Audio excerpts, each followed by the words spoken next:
सकाळी लवकर उठतो.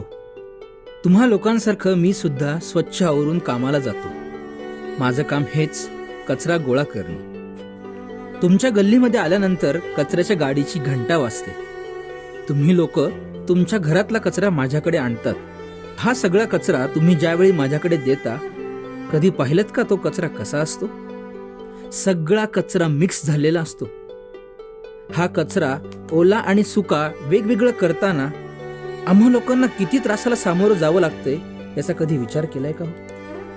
कुत्रे गित्रे असल्यावर चढेल वास केला असल्या परशाने होत का? आता कुठं घुसतच राहत्या का? आता खूप राहत्या गेल्या साच्या आपल्या हातले म्हणले कप ते राहते का? ते खूप घुसते म्हणत काय करता, मजबुरी आहे ना.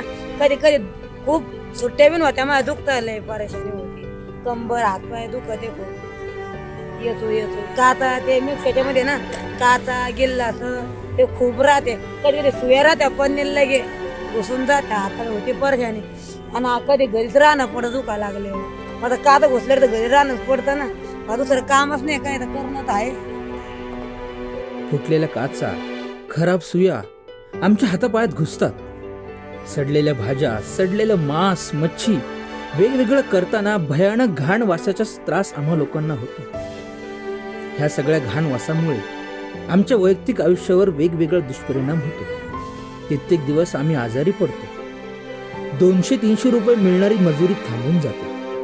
मला सुद्धा बायका लेकरं आहेत. यांची सर्वांची जबाबदारी माझ्यावर असते. आजारी पडल्यामुळे माझ्या परिवाराचा सांभाळ करणे अवघड होते. म्हणून एकदा विचार करा.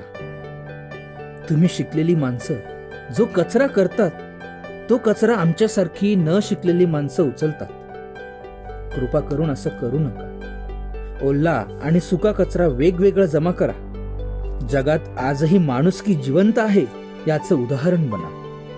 कारण आम्ही सुद्धा माणसंच आहोत. आपला कचरा आपलीच जबाबदारी.